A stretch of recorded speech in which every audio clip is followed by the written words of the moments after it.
অসংখ্য অসংখ্য ধন্যবাদ জানাই অন্তর্বর্তীকালীন সরকারের প্রধান উপদেষ্টা ডক্টর ইউনূস সাহেব, আইন শৃঙ্খলা বাহিনী, সেনাবাহিনীর প্রধান ওয়াকারুজ্জামান এবং আইন শৃঙ্খলা বাহিনীর সকলকে, যারা সুন্দর একটি সুষ্ঠু নির্বাচন বাংলাদেশের মানুষকে উপহার দিয়েছেন।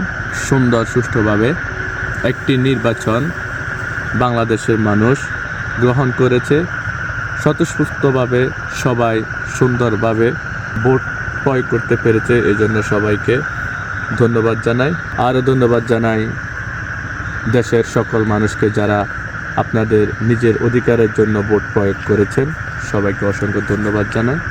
বিশেষ করে যারা বিএনপিকে জয়যুক্ত করেছেন, ধানের শীষ প্রতীকে যারা ভোট দিয়েছেন, সবাইকে অসংখ্য ধন্যবাদ জানাই। সবাই ভালো থাকবেন, সুস্থ থাকবেন। আল্লাহ হাফেজ। বাংলাদেশ জিন্দাবাদ। সবার আগে বাংলাদেশ।